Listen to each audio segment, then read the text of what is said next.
position is, where we sit, and also looking at cash flows.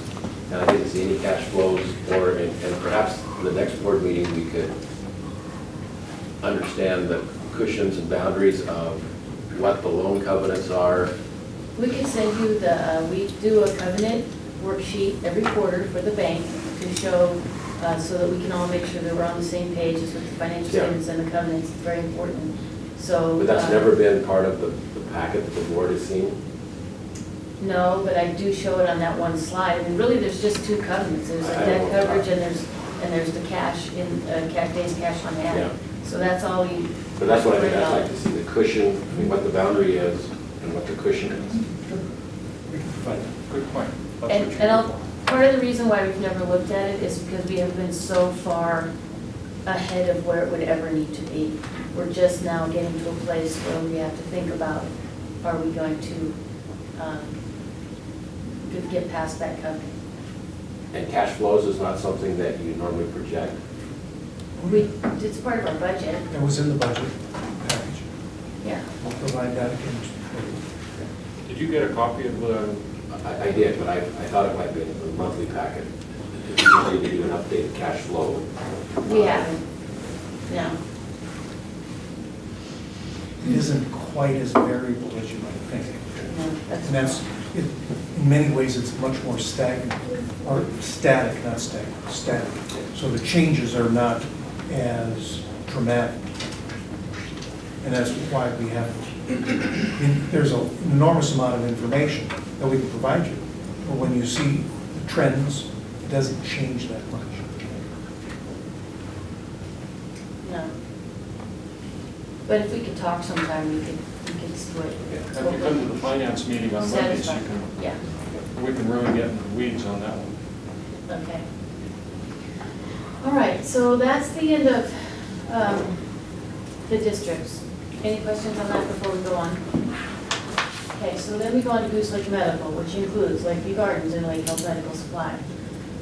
And so here are our patient days for Lakeview Gardens and for the assisted living. In May, we had 524 patient days in long-term care and 372 in the assisted living Alph. We started separating out these two this year, so this number looks funny because it's gone down because we took this out. The net addition for both of them together is 1,120 patient days so far this year that's been added because of the Alph. And I was also going to say the Alph is full with 12 patients and long-term care currently has 15. ALF stands for Assisted Living Facility. Facilities. We have 3 buildings down. 2 are long-term care and 1 is assisted living. Assisted living lives under different rules and regulations than long-term care. So, Okay, gross charges for the month. Got all these years for you if you want to look at it. For May was 173,000, and for for assisted living was 41,000. You can see that when they started residents and they started building up their numbers and they've stayed full and they're going to stay right about there. And Lakeview Gardens has room to grow. They should be higher. They should be more. Okay.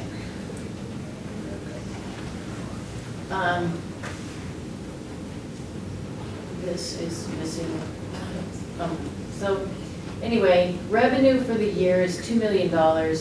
Expenses are $3.3 million. We've lost $1.2 million on that whole facility. It's normal for us to lose about $900 to $1 million. That's what we've done every year for the last 10 plus years. We lose about $1 million. Right here, this contract labor number is almost $1 million. So this is one of the things that's killing us. I mean, obviously, something you're alluding to is you would replace that with permanent labor. It's not like this number would totally go away, but it would be a lot less.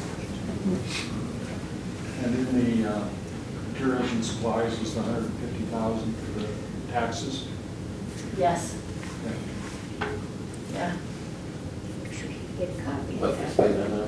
Yeah. Okay. You pay taxes. For the privilege of having the assisted living and the long-term care, the state of Oregon has some fairly weird rules, but we get to pay the state of Oregon $150,000 or thereabouts A year, as a on a percentage quarterly of the- basis.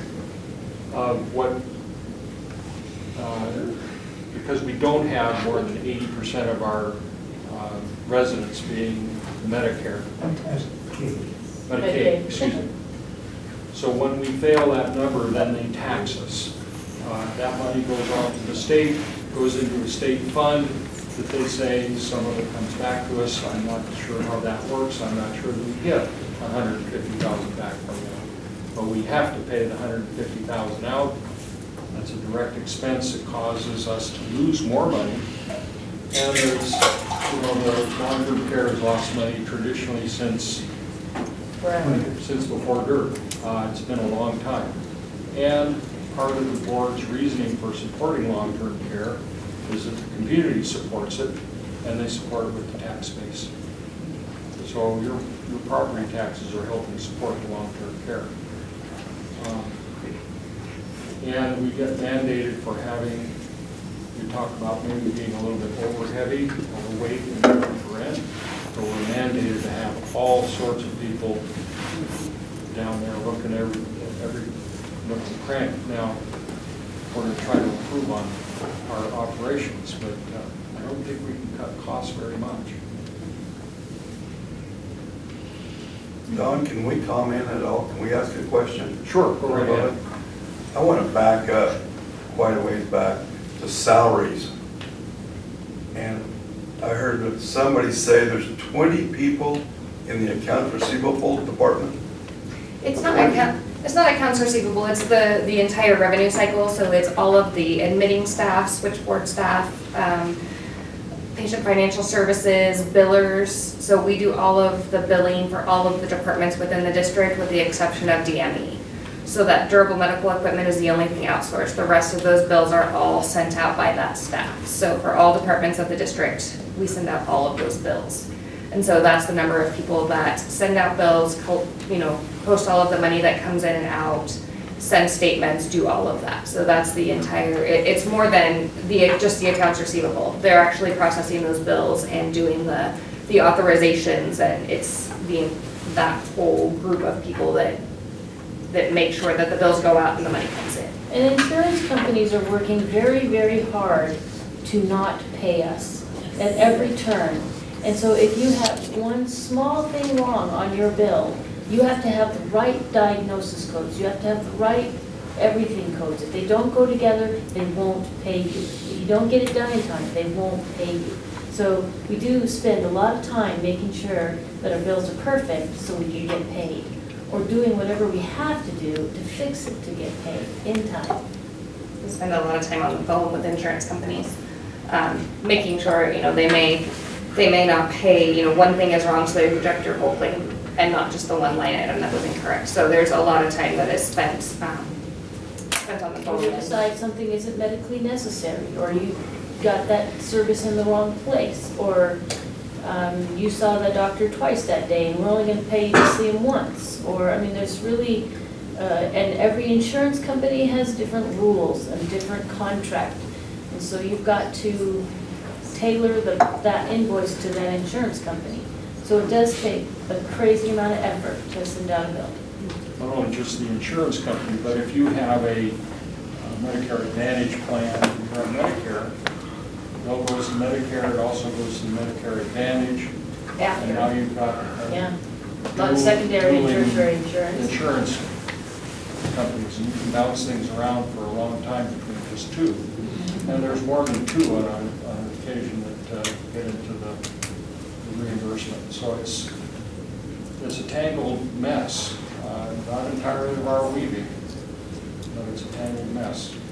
And a lot of things that take place also are, Medicare will typically pay you within 45 days. Blue Cross may take 60 days to pay. So if you waited 45 days for Medicare and they have Blue Cross secondary, then you wait another 60 days to see if Blue Cross is going to pay the remainder before you even send your patient bill out. So a lot of those gaps you have to make sure, and if you have to resubmit back to Medicare the first time, all of those things are individually touched by a human, unfortunately.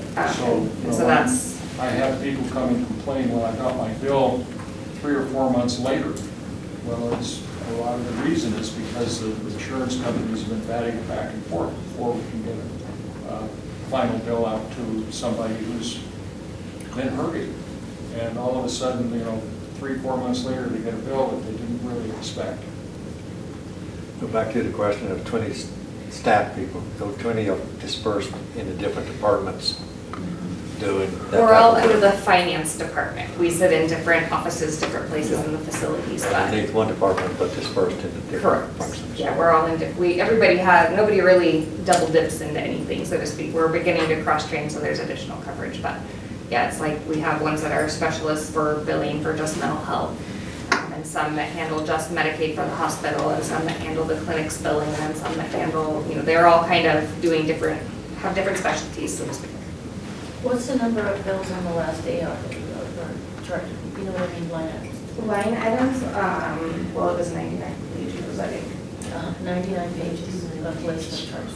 That was just my ones that are out That's just the over. hospital. But yeah, that's just the hospital over 120 days, so that doesn't account for any of our, 90 days, 60 days, You're responsible for coding too, right? So coding falls under medical records, Okay. yeah. We work with them as the charge auditing process happens, so when that patient gets discharged from the hospital that was an inpatient, their bill goes to medical records for coding for facility and professional fees, and then they go through a charge auditing process where somebody reads the notes, pulls the fees in that are appropriate that we can charge under each procedure or according to what the CPT code says under CMS. So there's a lot of physical person time that's going into that in hopes that our claim will go out and we will get paid in that 45-day time frame. So yes, it is a lot of people, but they're working hard to get those numbers down. Okay, and then we want to talk about this balance sheet for just a minute, because I would assume it's going to look a little bit funny to you. We have cash, we have patient accounts receivable, that's in that system, Point Click Care is what we use for long-term care.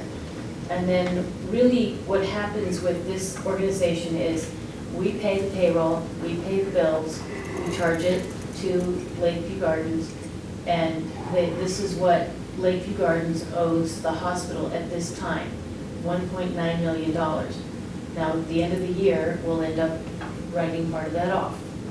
That's how that all works. Lakeview Gardens doesn't own any assets, so there's no assets. They don't have any accounts payable other than to the hospital. That's part of the $1.2 million loss. Yeah, that's right. Okay, so questions on Lakeview Gardens, this is it. Okay. Okay, the last little bit is Lake Health Medical Supply, which is the durable medical goods business. It is plugging along with revenues of $33,000 to $35,000 every month, and it's running with a net profit of about $8,000 a month. They do have a patient AR, they do have inventory. They don't really have any assets per se. They rent their building and they don't really have any assets. So the car is owned by the district, but they do have their inventory. And it works pretty much the same thing. They owe the district for their payroll and their AP. We just run that through a do from account. So that's their balance sheet. And it doesn't change much. Okay, that's it for me. Okay. Thank you very much. Okay, now we get to the hours, we get to the 340B discussion.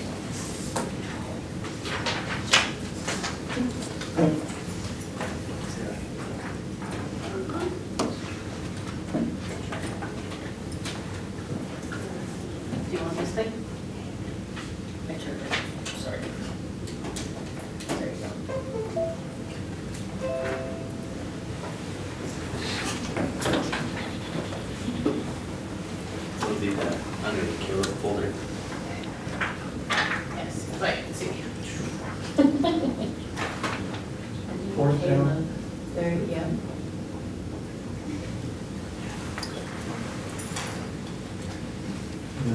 get is the Slideshow. slideshow. Yeah. Okay, so there's this odd program in the world of pharmacy and covered entities called 340B. And what it is a drug pricing program. So it's this really convoluted system, but ultimately you need to kind of think of it as a drug price. And kind of the background history, about 5-6 years ago, we tried to look at 340B with the hospital, and things didn't really work out.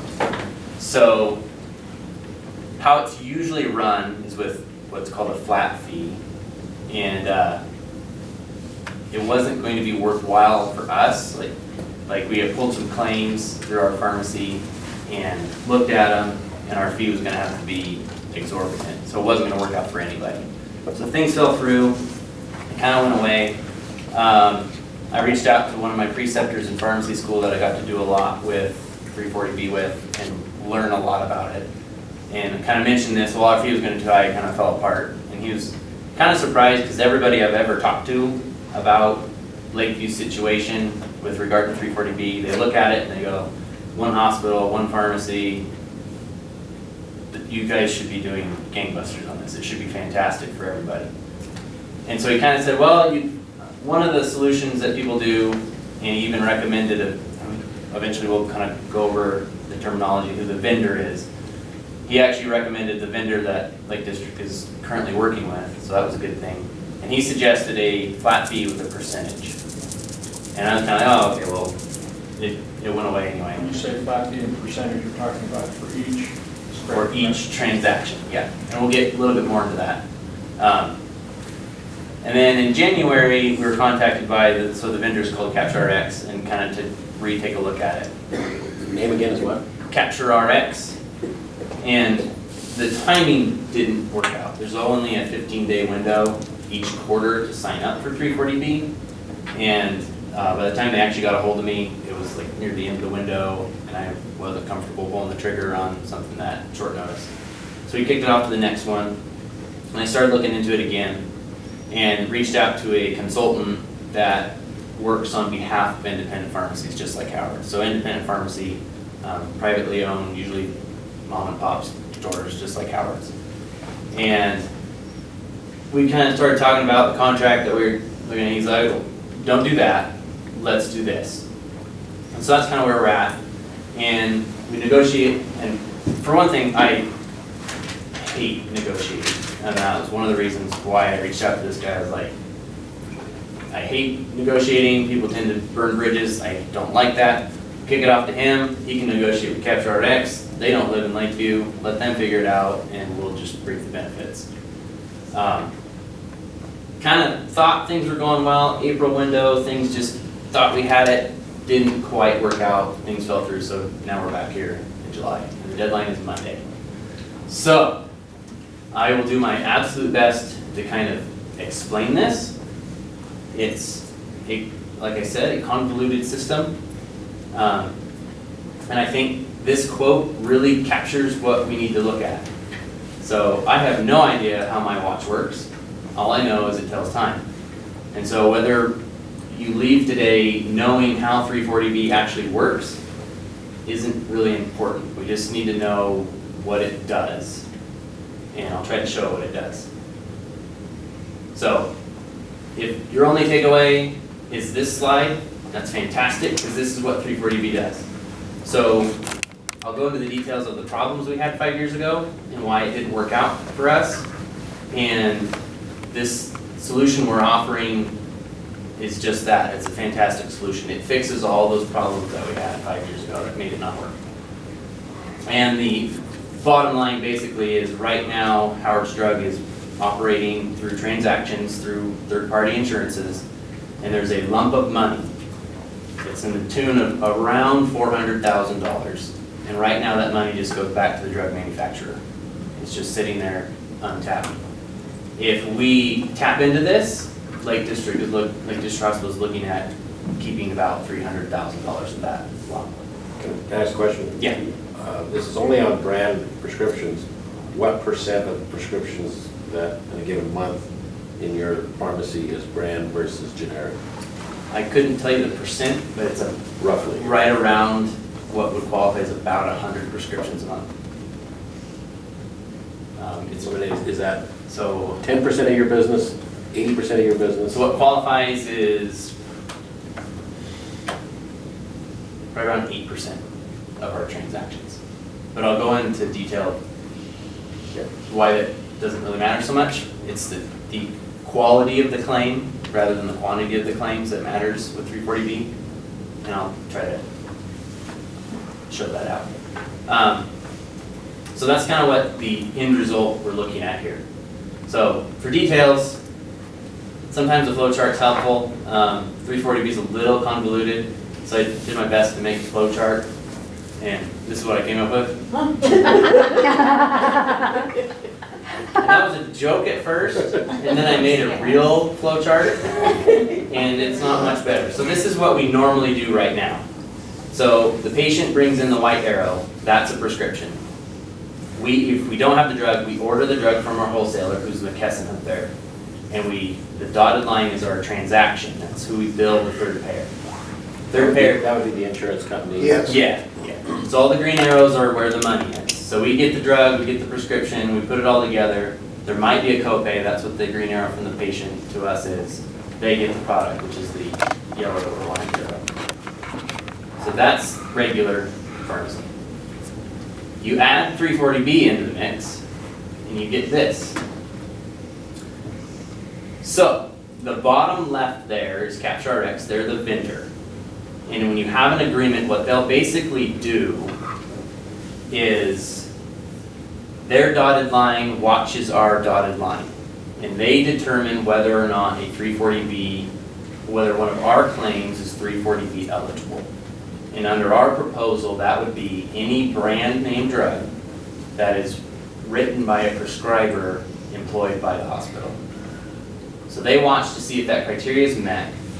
And as the money is going back towards us, they basically grab it, leave our fee with us, take their fee, and send the rest to Lake District Hospital. Lake District Hospital takes that remainder and they buy drug at 340B price, which is dirt cheap, and that's where this money is generated. It's kind of created out of thin air because of that price, and that's why I said watch the price. But don't you also buy it at that price? We bought it the original time at McKesson's wholesale price, which is not dirt cheap. So, and I have an example. So then Lake District buys that cheap drug and they send that cheap drug to us. And what that does is the next time around, there's that margin now. So, what that looks like,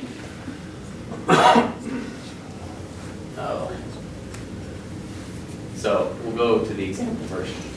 So, this is a real claim, this is a real example, and this is kind of the upper end of how this works. So in the ordinary case on the left, we buy the drug for hundreds of dollars, bill the insurance more, they pay us 83 bucks, and then that's how that works. And right now, we're doing those claims right now, we did those today, and hospital gets nothing. Under 340B, the drug costs 14 cents.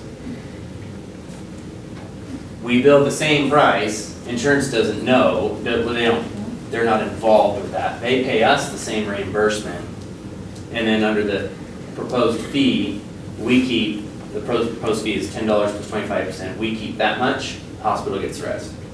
Minus whatever, CaptureRx is, I calculated out, it's approximately 17%. I don't know how they calculate it, but that's what it works out to be.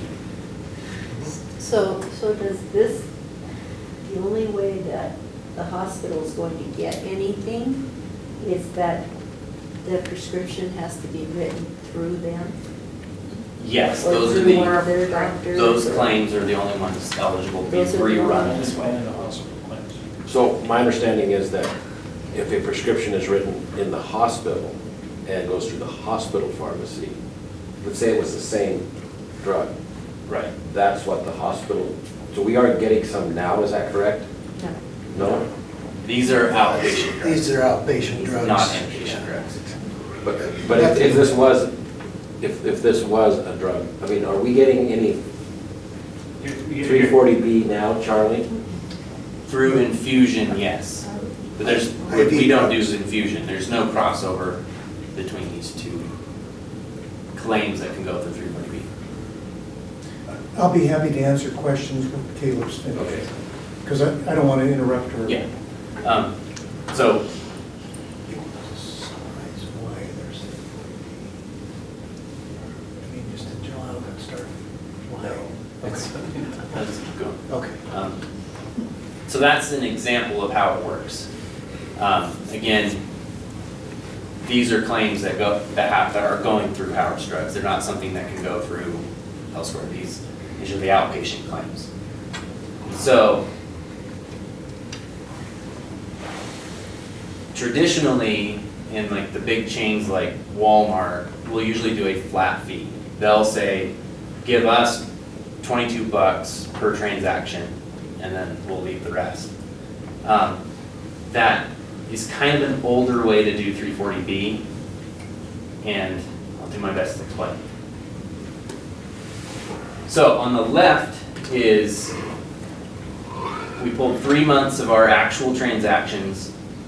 In the left side there, it was the original proposed contract of every transaction, brand generic, and that's what it ends up being. So the red there, the hospital would make, what is it, 52,000 per quarter. And the important part on this sheet is to know what it's being related to. So the hospital one there is related to what's going on now, which is 0. And the Howard's Pharmacy there is related to what's going on now, which is actually a bigger dollar amount than that 109. So that includes generics, which have a decent margin. So if we have that $20 fee, what happens is every transaction below $20 gets cut out because there's not money there. That margin that I was talking about doesn't exist, so you can't do it. Everything marginally a little bit above that, so we say we get paid $21, we would get $20, the hospital would get $1. And then as you approach more expensive and more expensive drugs, that $20 is starting to get way, way below what we're actually reimbursed already. So if you think of the Humalog example, we got paid $83. If we signed the flat rate fee contract, we would get paid $20. So we lose $63. And that, private business, we can't do that. That doesn't work. So, and that's why things fell through last time. So as far as the hospital goes, the left side, right side red spots, you can compare straight across because they're both related to what's going on now, which is 0. The blue, you can't. You gotta compare the left to all our claims. You gotta compare our right side to just our brand.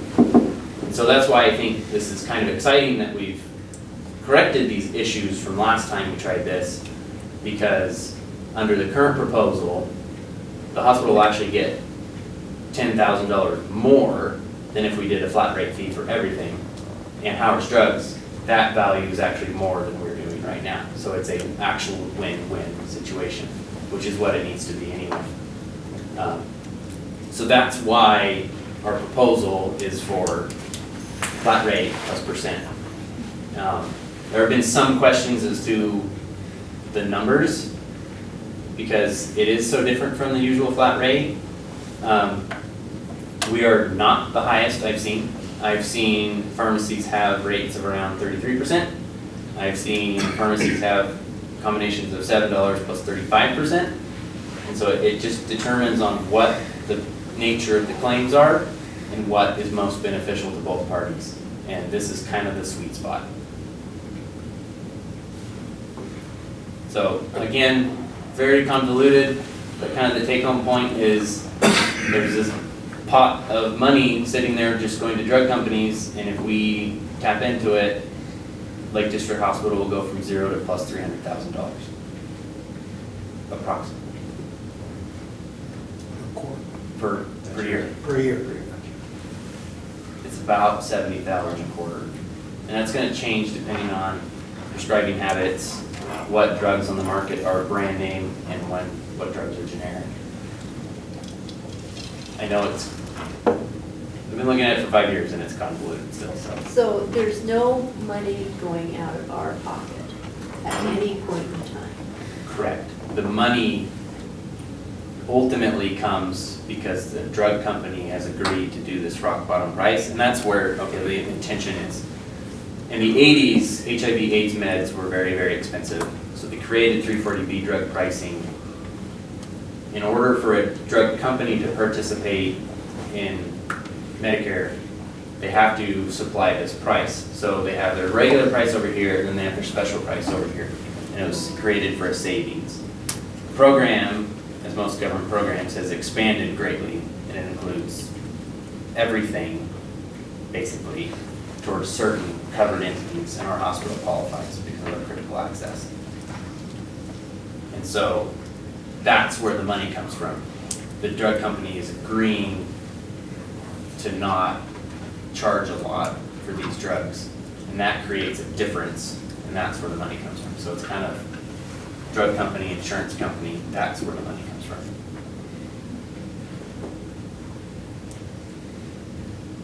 Any other questions?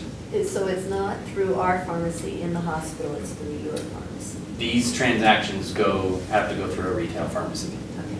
They're regular outpatient, ordinary, you bring a prescription to us, we fill it, transactions. Our hospital is not a retail pharmacy. John, you had a question? Well, so we're not participating on any of the prescriptions that are now being given out at the hospital. We're not benefiting on the 340B, or are we? We are in some cases. As Caleb said, the program was developed originally to address the AIDS issue. And the convoluted way that the money comes is, as Caleb said, the original drug is purchased at a high price, and then the replacement is sold at we buy it at a lower price. That way the drug companies don't have to give us a discount off that high price.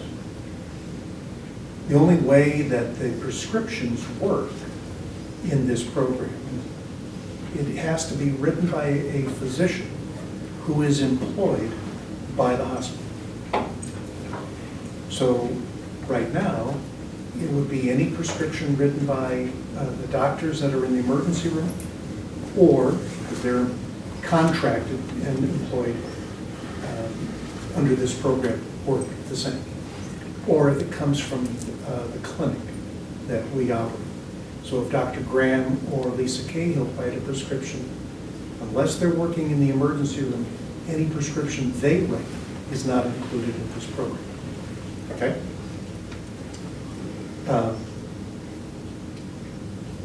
One of the things that we have as an obligation, so we do get, when we do infusion drugs, right now, we benefit from the 340B program roughly between $130,000 and $150,000 a year, every year, and have for quite some time.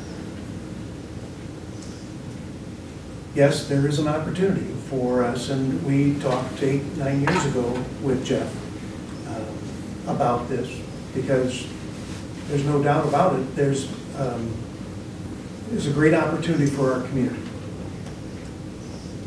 And our auditors and advisors had estimated a long time ago, that's why we came to talk to Jeff originally, it's roughly worth $500,000 to this community. That's savings from, it's not being paid for by patients. It is by the drug companies providing us a lower cost for something that we bought originally.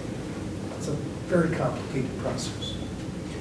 Complicating part, and that's why it continues to be a challenge, is we have to track every single one. Pharmacy has to do that, Howard's will have to do that, we'll have to do that. And last year, we reported that we were actually audited by CMS for this program to ensure that for every prescription and the replacement drug, we could prove that we had a prescription, that it was filled correctly, that it met all the criteria.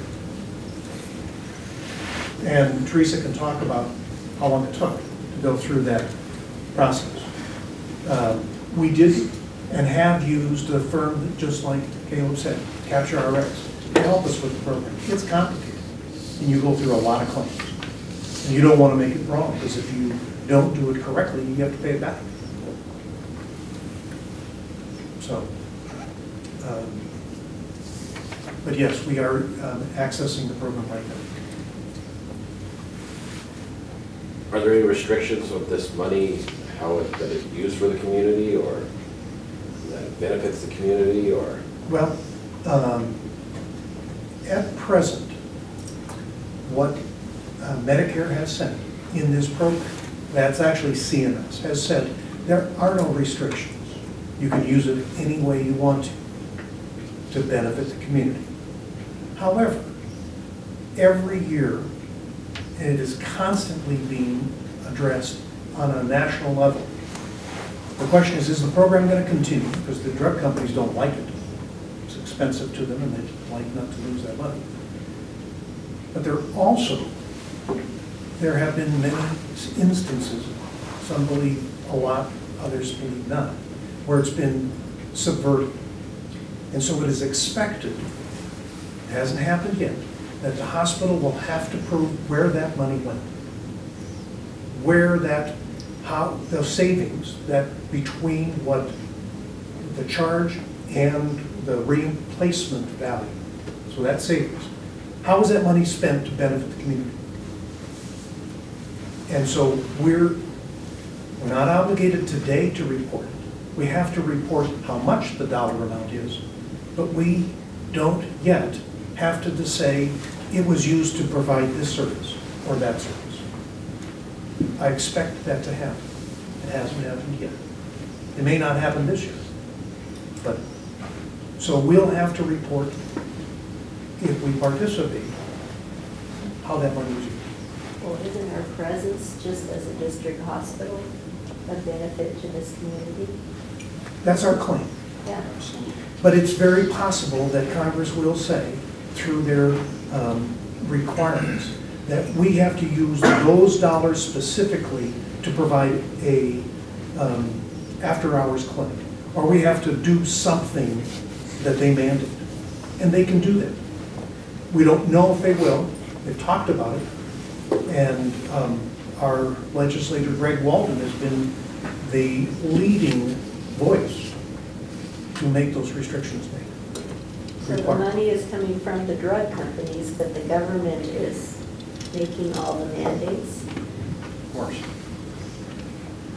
They coordinate it. Yeah, they coordinate it. And they ensure that we follow their rules. And so we're very interested in working out something. We just have to be very sensitive that we are doing it in a way that we all can stand up and say, this was as reasonable of an option, so that we don't do something that someone could say, oh, you're benefiting somebody more than you should. I can tell you that I talked with the consultant, Eric, this afternoon. He gave me some information, some other hospitals that he's worked with, and said, call them, and I haven't had a chance to call. So I don't know enough. I mean, your proposal is an interesting one. Originally, we thought the way to go about this was to do it all, flat fee, because that's may have been an old style, but that was the style that virtually everyone, all hospitals and pharmacies were doing. And we've had a relationship with Walmart. We did with Rite Aid in Alturas. Turns out people were going to Klamath Falls from Lakeview more than they were going to Alturas for filling their prescriptions. And you have to have a signed relationship with the pharmacy.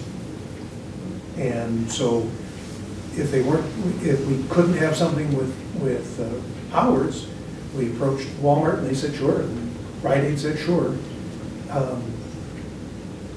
For the amount of work that we've had to do to try and get those few prescriptions, hardly worth it. Because there is a lot of time tracking. So we're not exactly convinced that Walmart or Rite Aid is the place to go. We'd love to be able to work with Howard's if we can. We just have to make sure that whatever deal we do is one that is consistent with what is done elsewhere. I think comment on that is that whether it's, one, I believe it is consistent. The consultant, his name's Eric, he's contracted or negotiated hundreds of contracts, and the fee we have, the $10 plus 25%, is his average, his norm. I mentioned he's had a few higher, like the 7 plus 35 and the 33% flat. One pharmacy was doing a flat rate on brand only. That was $110 flat rate. So that'd be their fee on brand only drugs. And as far as Walmart Rite Aid, it's great if that works, but since it's based on transaction, Howard's transactions are still untapped. You could contract with every single pharmacy in the nation, minus Howard's, and we're still doing 340B eligible transactions to the tune of what we demonstrated. And then as far as what Walmart does with the flat fee, with what we're proposing with the percentage part, I think I showed that the percentage actually benefits the hospital more than the flat fee. So whether flat fee is regular, normal, seems to me to be irrelevant when we can demonstrate that there's more benefit to the hospital to do flat rate plus percent. Is that what that slide that had the red? Yeah, it's not an intuitive slide, but the basic principle was between the two reds, if we do flat fee, That's the one on the left. that's the one on the left, like Walmart, Lake District will get approximately $52,000 per quarter. If we do our proposal, Lake District will make $63,000 per quarter. So whether it's, can I sit back going, hey, this is great, and then I don't really care what 180,000 square foot Walmart does. They operate their business differently than everybody else. This works. Left side is a moderate win for the hospital, total lose for Howard's Drug. The right side is a better win for the hospital and a win for Howard's Drug. So is the win for Howard's Drug the 31? The 31, because again, like I tried to mention earlier, that's relative to what we're doing now, which is below that. On the left side, that's relative to what we're doing now, because it includes generics, which you get better percent margins, but low dollar amounts. That's below what we're doing now. So that would be actually a net loss for Howard's Drug. And the right side is a net gain for Howard's Drug. So in any sort of business agreement, it needs to be win-win. And we think we've nailed it, bullseye on the right side with a win-win for both entities. Okay, so your profit doesn't have to be tracked like the hospitals. The pharmacy's obligation is to do good pharmacy. As far as the contractual agreement, our obligation is to open the door. We don't have, because you're dealing with private organizations, not public organizations, we don't have to demonstrate the quote-unquote public benefit. That said, I think Howard's Drug provides plenty of public benefit. Yeah. We donate to nearly every organization that comes to our door. We volunteer hours, so there's a voluntary public benefit on the part of Howard's Drug. So I'm completely comfortable with HRSA, who's the governing organization, the government organization that facilitates this. They want to knock on my door and have it out with me, I'm good. I can demonstrate our public benefit. So if we did something like that, is there a way to put that money into a little cubby where we can tap it for public funds or public good or whatever it is, instead of having it go into To have a line item. Yeah, line item, that's it. We can do that. I think the key part in learning about this is our job is to try and evaluate all options and present those to the board and make sure that the deals that we recommend to you to approve have been properly vetted. And we're still working on it. Just haven't had a chance to. But you said this is due, decision has to be made by Monday? Well, I think that part of what you have to understand is every quarter, the option comes up.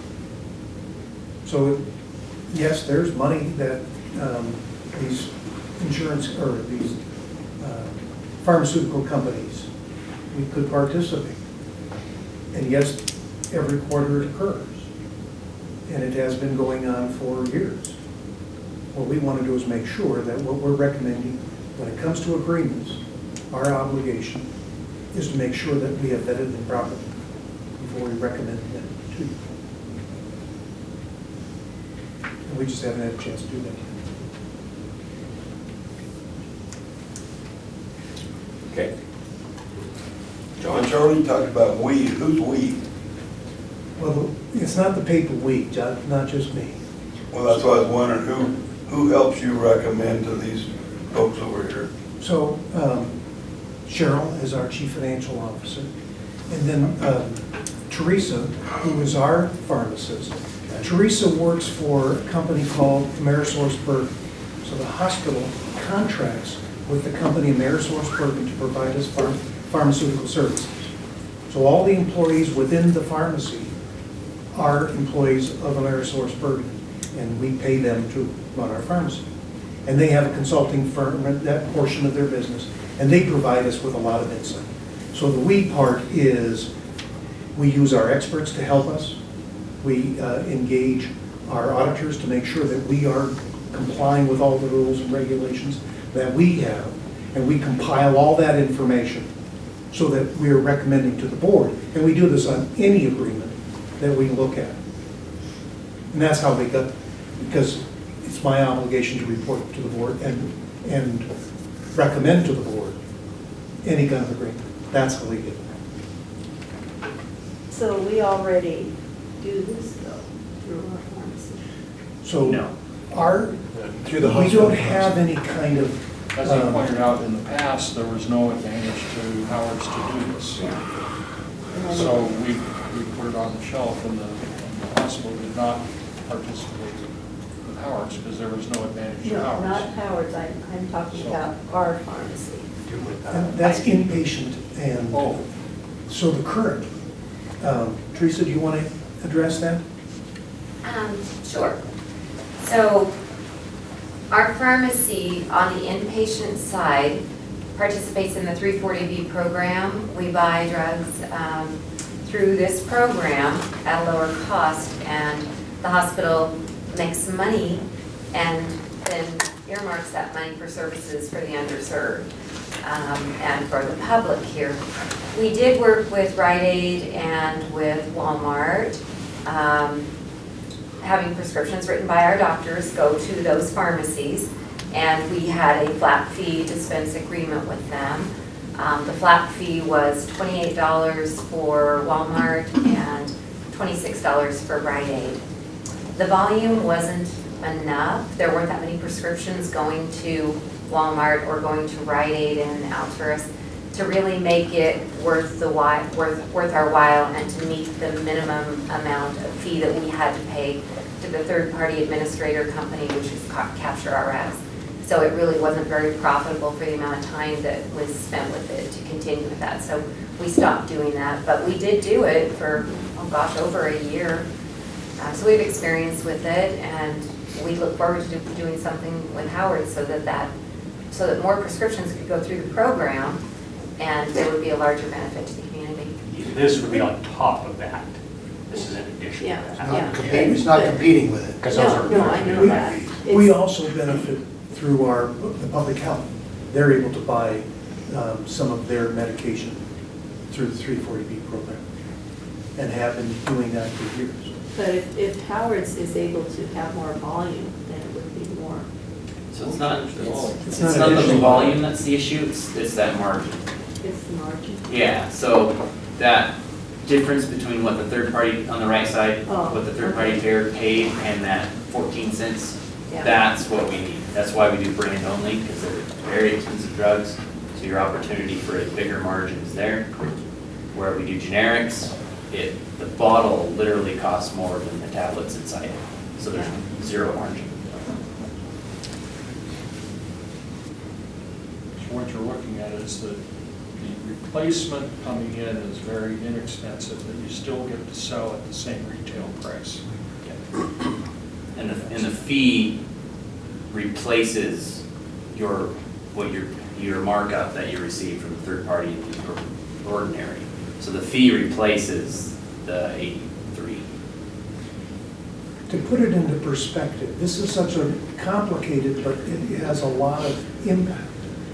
In California, for all of the Medicaid recipients, the state of California sued to ensure that all the 340B dollars went to the state of California, not to the clinics that were delivering. So none of the pharmacies do any Medicaid through this program. The state of California gets all of that. When you're not allowed to do, so when we're talking about a third-party payer, Medicaid is carved out. So people on state Medicaid insurance are not allowed to participate through this claim. The claim's not allowed to be redone through 340. Or it becomes a part of the state's money.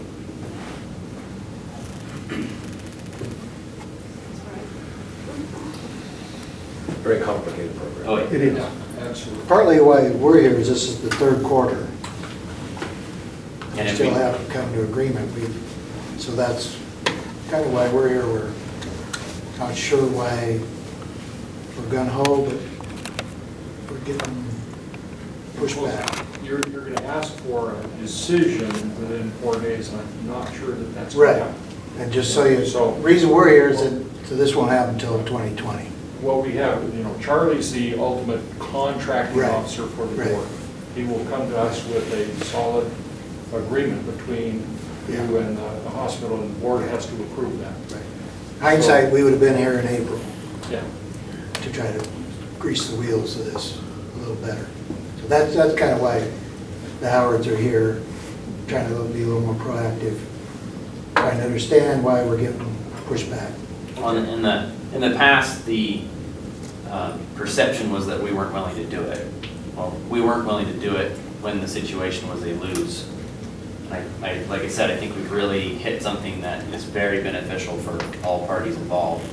And we're completely willing to do that. I mean, we thought, I have an email even from our consultant guy, where we thought everything was approved, everything was good to go in April. I stayed up till midnight on the deadline. He's in Pennsylvania. They're 2-3 hours ahead. He stayed up with me, and we were just waiting to get this thing done. So we're willing to do it in this situation where it's a win-win. Caleb, where was that proposal back in April? I think it was bouncing back between CaptureRx and our guy, and we were waiting for CaptureRx to bring us the contract. I don't think we ever saw it. Well, Or did you? there was misinformation that was in that. That was, CaptureRx sent the information and he was confused as to what the 1-month profit was versus the 3-month profit. And that was on a Friday afternoon. I believe the deadline was Monday, maybe, something like that. But the information wasn't factual that was provided, or it wasn't clear. Was that Frank? Yeah. Okay. That was Frank at Capture, and so I said, there's no way we can make a decision when the information isn't correct. So, And I never saw it. Sure, okay. So Yeah. That's helpful. I didn't know anything about this. So if Yeah. you think that I was holding back, I Okay. really never Yeah, saw that's it. kinda where we're- In fact, I didn't know anything about it until we met in my office, last week? A couple weeks, late June. Last week of June. So I apologize if you thought that we were trying to hold it up. Okay. Never saw it. Because I would No, have, we're good with that. That's why we just wanted. clear, make sure it was clear, and So maybe it'll work out. if the July 15th is not a viable time, there's 4 days, the next one is what, September 15th? October, October 15th? yeah. So I'm sure that between you and Charlie and Teresa, something can be hammered out. Well, Charlie to make an explanation and recommendation to us. Yeah, this model is different from something that we've looked at. So we need to evaluate it and do our due diligence. But truthfully, the most that I've seen, aside from what you described during our meeting, was when I got the information from your consultant this afternoon. And had I seen it sooner, I could have looked at it, but I didn't. I know he's been in communication with CaptureRx, so maybe Capture needs to communicate better.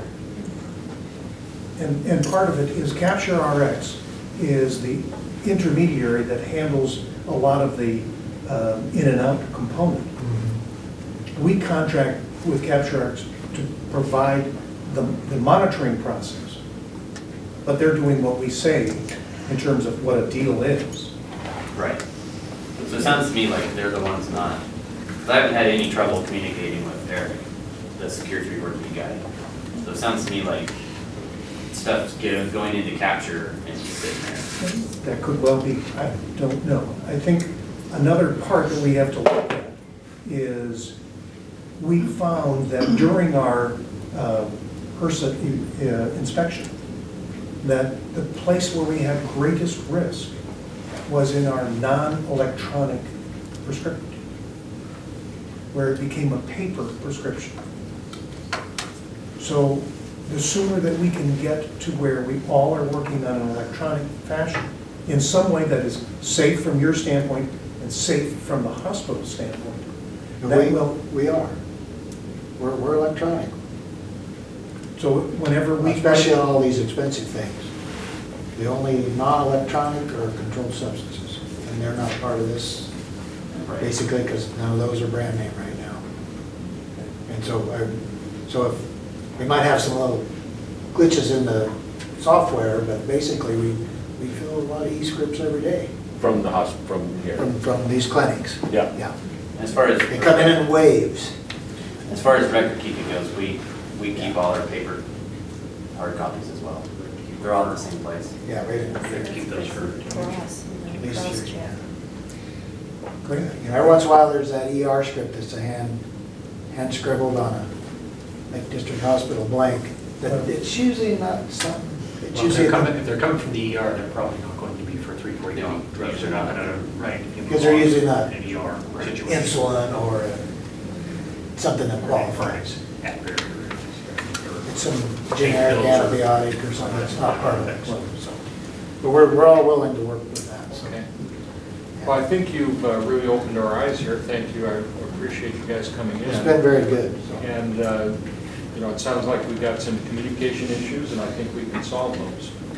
So with Teresa and Charlie and the Howard family, Yeah. we can get something done here. Well, and if it's needed, Caleb's available Monday and, you know, or anytime if there's a question Or tomorrow. So we can blame Caleb or by tomorrow's tomorrow's Friday, we're still not on the weekend, so. If they come to that, Caleb's fully available weekend. to work on it. So if that helps. Appreciate that. Yeah. Thank you. And he's got some other examples, all broken down, some different percentages, that helps. So, Great. and he's, so, okay, Appreciate it. thank you. Thank you. Your thumb drive. I skipped some. Oh, you did? I'm on it. You're on it, all right. Thank you, really appreciate you coming in. You bet, thank you for your time.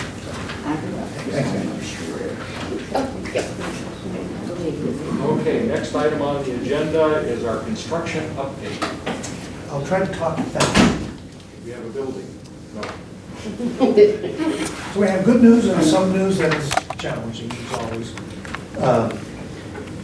We met on yesterday with our Kinsman Construction about the emergency EMS building. And it looks like we are hopeful that we will have stamped drawings by the middle of August. What that means is from the planning department standpoint, they had some questions.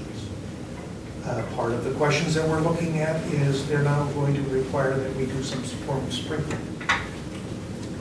We originally thought that the way the design of the building would work, we did not have to put these fire suppression systems. Looks like we're going to have to do that. There's some other changes that they're working on. We think we'll get through those,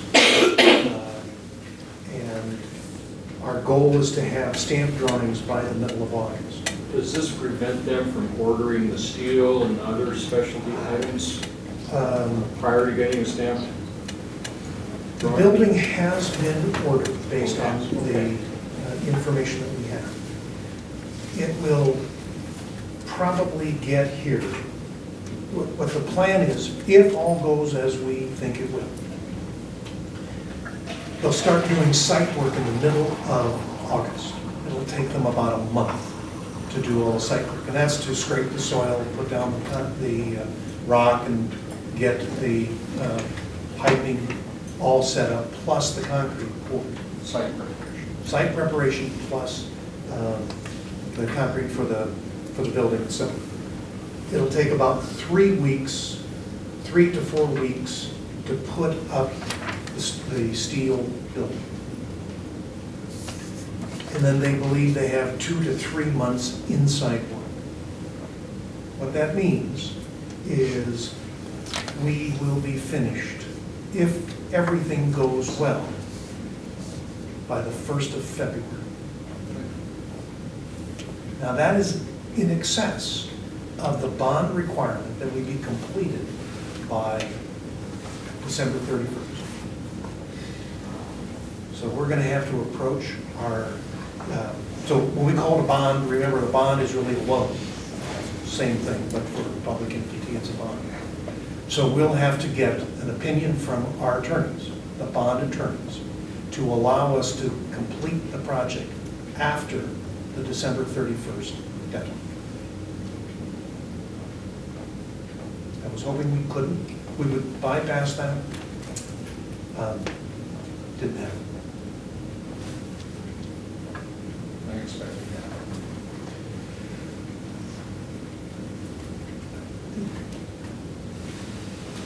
that. I wish I had better news on it. I do. But they're working on it. One of the issues that we're addressing is we believe that it's not required, well, it's not clear whether it's required that we have a backup generator. Backup generator can cost $60,000. So if the power goes out, do we want the ambulance group to be able to open up the door and go out? We think that we will be able to use the excess capacity that we have on the hospital backup generator. We have big adequate capacity. And so we're working on that, and they're working on engineering that to make that work. So it's in process. As I have more information, I'll let you know. Okay? Any other questions? Okay. Medical staff privileging, who do we have on base here? Dr. Hussey is working in the emergency room, is not available right at this moment. We want him to be able to take care of patients. So at the last medical staff meeting, so to help you understand about how the medical staff works, it is the portion of the hospital. They are separate but included within the hospital. It's made up only of clinicians, so physicians, as well as nurse practitioners that are members of the medical staff. They have multiple classifications within the medical staff: active staff, courtesy staff, consulting staff. Courtesy are people that don't readily admit to us. So a courtesy staff member might be, for example, a radiologist. They practice out of Bend or out of Australia. They have privileges here, but they don't actually admit patients. our active practitioners. No. Consulting would be our radiologist. Courtesy would be our orthopedic surgeons that visit. okay. So those people that aren't here very often, but they do have some hours and stuff here, those would be the ones that come over. Yeah. Thank you. I have that incorrect now. I said correct. So at the last medical staff meeting, the medical staff recommended that and I think we sent out to you, Roseanne Fitzgerald and Cheryl Young for their privileges. Roseanne Fitzgerald is a family nurse practitioner, as an allied health professional, and in family practice, to have her reappointment privileges. And Cheryl Younger, who is our pathologist, she's a consulting medical staff, and reappointment for her services. It is the recommendation of the medical staff that the board of directors, and you have to approve these positions, or you are the final arbitrator of these decisions. So, But you guys, your staff does the research that they all have all current licensing and all of that has been vetted before it comes to us. they have already met all those criteria. That's what the medical staff does, is they ensure what Jen does. Jen gathers all the information. They validate that. If it's a new application, they'll look at references from other physicians, experience, all the different criteria, and then they recommend. So, And Dr. Hussey will have already signed these. Then it's our job to either approve or deny, and I've never seen us deny any. there may be occasions that you know information that you choose not to, but generally speaking, you would agree to approve what the medical staff has recommended. So, on behalf of the medical staff, I'm recommending that the board approve these two applications for reappointment. And I would need a motion to approve the recommendation as presented. It's been moved. I'll second it. Okay, been moved and seconded to approve the recommendations of the medical staff for the privileging. All those in favor? Aye. Passes unanimously. Thank you, Charlie. Thank you very much. Teresa, you are now on board. Wake up. Should I, do you even want to hear from me? I was going to say. So I just have one little thing to tell you about. We've been working for a number of years with the Klamath Community College. I know the board members that have been here for a while know we've had our ups and downs, and we are excited that they have appointed a new director of the nursing program at KCC, and I was privileged to participate in the interviews for next year's nursing students, the students that will be accepted into the program. I was there the last couple days. They have really excellent candidates. It's very heartening to see the stars in their eyes and their goals and the reasons they want to become nurses. And I think it's going extremely well. And I'm very happy with the quality of the dean and the decisions that she's making. They take 8 students per cohort. There's a junior and a senior cohort, so they have 16 at a time. And unfortunately, this particular year, we didn't have any Lakeview candidates. It's kind of serendipity. I think that there's people working at getting their prereqs done, but there's nobody ready to apply this year. This is for the RN program? It's for the RN program through the community college in Klamath. But really, they get to come here, so we may be able to lasso a couple of them. Oh, it's So that part is of what their I training? proposed. Well, generally, we've had enough applicants that we provided training mainly for our own. We have a classroom located on the old long-term care wing where they can have a synchronous classroom with what's going on in Klamath, so they can attend class here at Lake District Hospital, and they can do a lot of their clinical work, not all of it, but a lot of it here. And so we've been very busy just caring for our own over the last few years. This next year, since we don't have any of our own in this junior class, we may take on some of the students that are part of the cohort over in Klamath. So anyway, it's a very wonderful program, and it is the answer to the nursing shortage at Lake District Hospital. So in real, I see articles all the time about how desperate hospitals are for nurses, and honestly, we've been partially shielded from that because of the new nurses that have been coming in the last 3 years. So it's a good thing. Some information about this. We've been supporting Klamath Community College's nursing program. Originally, it started off, they had an LPN, licensed practical nurse program, and they converted that to an LPN to RN. LPN takes about 1 year. RN is 2 year, and then you can get a 4-year baccalaureate as a nurse. So we have been helping Klamath Community College financially for several years. In exchange for that money, thank you, Teresa, we have gotten, of the 8 seats, 4, if they are qualified applicants from Lake County, can be in that program. So that's a pretty big deal. As long as we have 4 qualified applicants. So, What are you applying?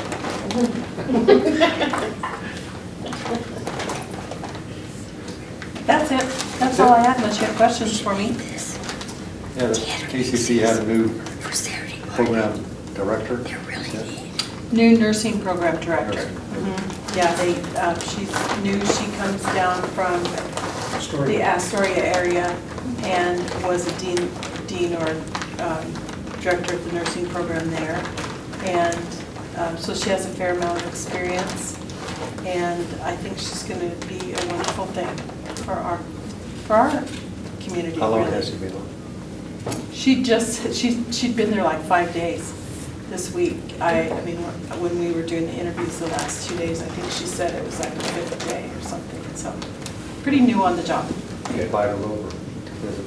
Yeah, I'm sure she'll come. Great.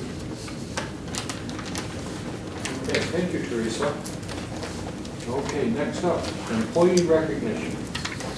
So one of the things that we have, one of the former board members recommended, and we've been doing since, is acknowledging individuals that have made a contribution to our hospital in this community. And it is always a great pleasure to tell the board and tell the community about how many fabulous people we have. And so it varies. Thank you, ladies, for coming. Thank you. We appreciate it. Sometimes it's an individual, it varies through different kinds of positions. So what I'd like to do is tell you about the employee recognition for this month. I received a note from one of our managers, and I'd like to read it to you. Our team had a trauma, and it's called a debrief. So we reviewed what happened during a trauma event in our emergency room.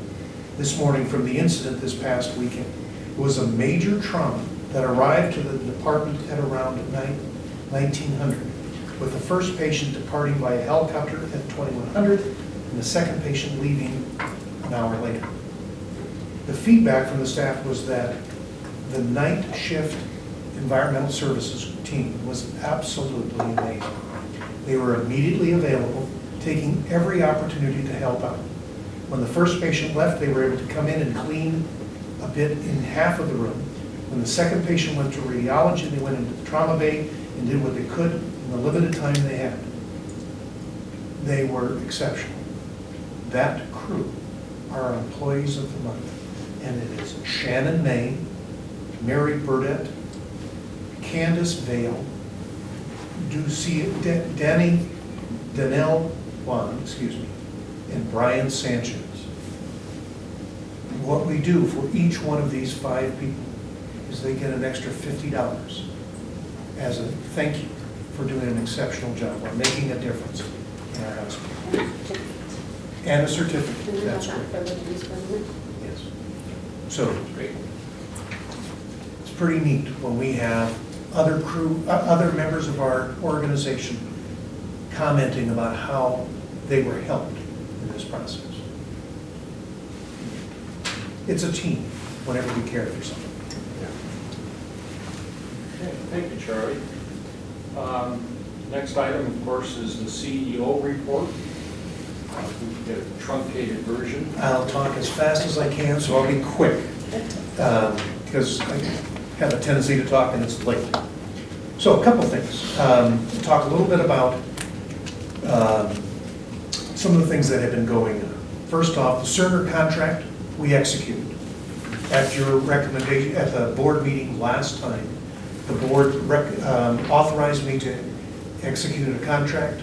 We had 2 advisors. One is an attorney out of Kansas City who does contracts with, and specifically with, Cerner deals.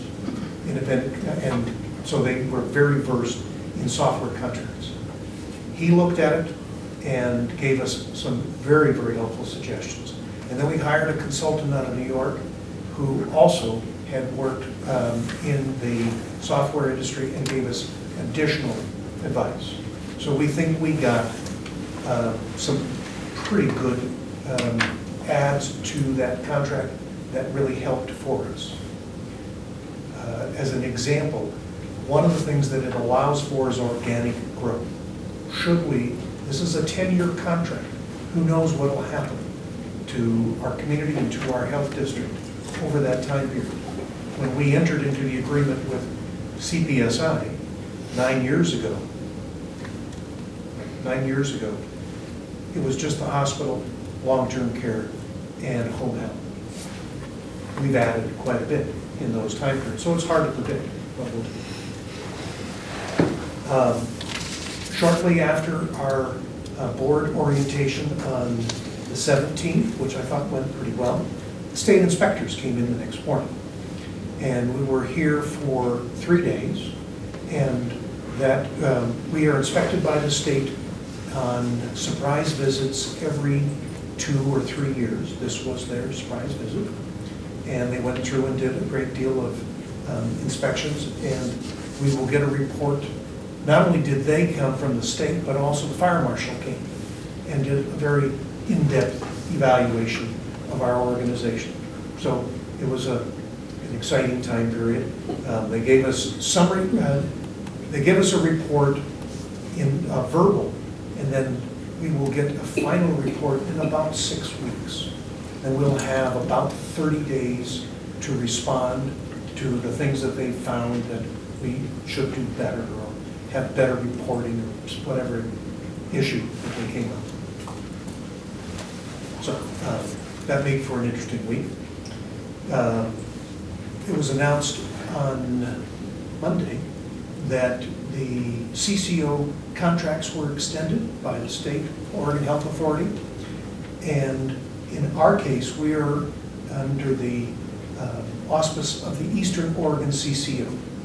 That is for all the counties east of the Cascades with the exception of the Greater Bend area. And of the contracts that the state issued, Eastern Oregon got a 5-year contract. There were originally 16, I think 13 got 5-year contracts, 3 got 1-year contracts, either shape up or you won't be contracting, and then there were some variations. Most of the variations occurred in the greater Portland area. So that's a positive thing for us. Is that where they pick a certain insurance company to represent? So this is all for the Medicaid program. So under the direction of Governor Kitzhaber, the state went to Medicare in Washington and got permission to administer the state Medicaid program in what's called the CCOs, Coordinated Care Organization. The Medicaid program is 25% paid for by the state, 75% paid for by the federal government. The state of Oregon, it's actually, the state pays far less. It's one of the few. Anyway, Kitzhaber came back and said, if we limit the rate of increase, we'll do this CCO. So that's what is, it's like a HMO for Medicaid. Similar to that. We had last week, or excuse me, 2 weeks ago, Gobi leadership came and talked to us. Gobi, Greater Oregon Behavioral Health, is the part owner of the CCU, and they came and talked to us. They're the ones that we contract with for all of our mental health services, which we call wellness service. They came and talked to us about what we are doing, how we are functioning, and how we want to go forward, especially with, now they're calling it CCO 2.0, that contract that was just issued. It tells us we're on the right track. We finished last Friday with our negotiations with the Oregon Nurses Association. I received, yesterday was it, the red line version? So the nurses will vote on this negotiated agreement on a week from, not next week, the week after. So if they agree to it, then we will bring that contract to you at the August board meeting. So we're pleased to have that done. Can I ask the question? Yes, please. Is that something that has to be done every year, or what is it? So we have two unions. One is the Teamsters, and then the other is the Oregon Nurses Association. The Oregon Nurses Association is a 3-year contract. And then the Teamsters is also a 3-year contract, and we set them so they don't become renegotiated in the same year. So we stagger it a little bit. So have we all reached a rough agreement? Yes. So it's not like we expected? It is not a completed agreement until you agree to it. So what we did is we negotiated with the union team and their negotiators. We came to some terms. Now it goes to the rank and file nurses to agree or not agree. If they agree, then I would present that to you. If the rank and file don't agree, we go back to the bargaining table. So, I beg your pardon? Are there any main issues? We can go over that in executive session. One of the things we don't want to do is negotiate outside of that controlled environment. I will be happy to tell you about it, but it's not for public until they have decided.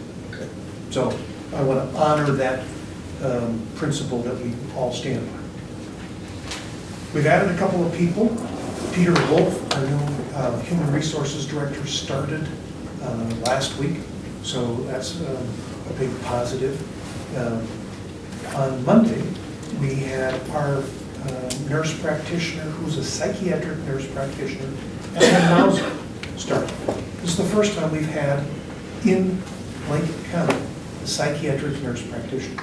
This was a big improvement for us. We have used a psychiatric nurse practitioner out of the Portland area, and he offers us 4 hours a week. Ellen will be here full time. So this is a very good thing. She'll be working out of our clinic, supporting the doctors as well as supporting the mental health services. Dr. Wincoop, who's our orthopedic surgeon that we hope to hire, he announced this morning on email that he has 1 item left to get his license, so we're very excited. It's been taking a long time. One of the things that happens when physicians work, it's called locum tenens, and that means they work part here, a little bit there, different states. They accumulate lots of licenses. State of Oregon, no different than other states, requires that if they have multiple licenses, they have to have proof from all those states that they work fine. It takes a lot of time. So he's been working on that. And we have a lot riding on him coming. So we're excited about that happening. We have a couple of marvelous things happening with some of our staff. You may have seen that Annika Griffin, who is a physical therapist. Physical therapy degrees have changed. They now have a doctorate in physical therapy.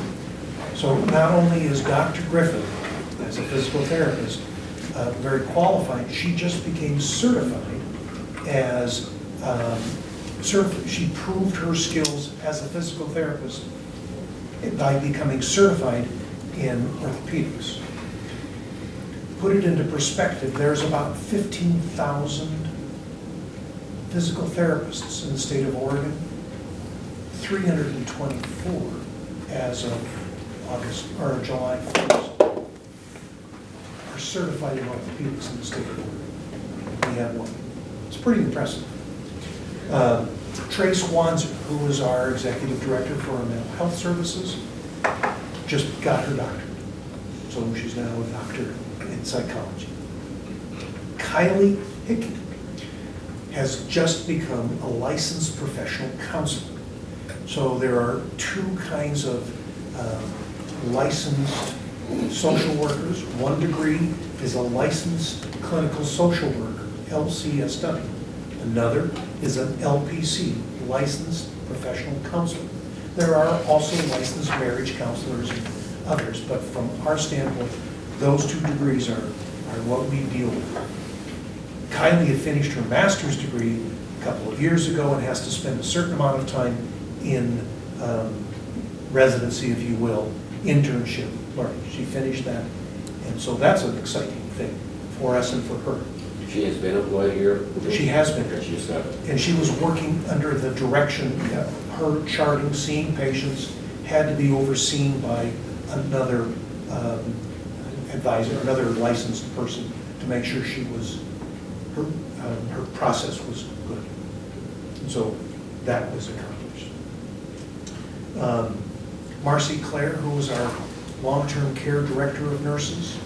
So we've been in flux. When we talk about the long-term care facility, Melinda Upley had been our long-term care director of nurses for a long time.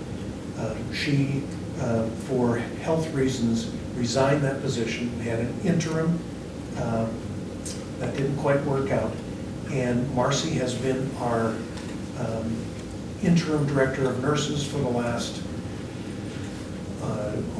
little more than 2 months, and we're trying to keep her here. I don't think that will, well, we're not sure, we're still negotiating, but she will be gone for at least the next month for some health issues. So we're dealing with that. Last thing, we, a couple of years ago, have been involved with the food program, the lunch program. So during the school year, lots of kids, I think 70% of the kids in the schools get free lunches. And Head Start was providing that service in the summer. They quit doing that. And so the district took on that. We get money from the state to pay for this. And we get some assistance from the Eastern Oregon CCO. But we've been providing those free lunches. You may have seen them we've had them in multiple places. We're now to 2 sites in the Lakeview area. We haven't been able to put it up in North Lake just yet. It's a lot of coordination. We're now serving 90 meals a day. That's a lot of Weekends lunches. too? Pardon me? Weekends too? We're not on the weekends. But it's a huge benefit for our community and for our kids. And the cost is covered. Yes. We get monies from the state, and we also have, we get volunteers to help with serving the meals. We have activities for some of the kids. It's a great thing for our community. So, Now, you said up to Christmas Valley, that's outside the district boundaries. Can you, what's the rationale for going beyond the district boundary? well, first off, in order for us to deliver service outside of our district, we have to have approval to do anything like that with North Lake Health District. Because we have approval for public health to deliver that service, same thing with the mental health wellness services. The school district is asked if we would be able to support them in that. It's still logistically very difficult to do. And we'd have to find people in North Lake to do that. And we have enough challenges making this work. So we're not racing. We'd love to be able to provide that service, but there's only so much we can do. So right now, we're focusing here. Okay?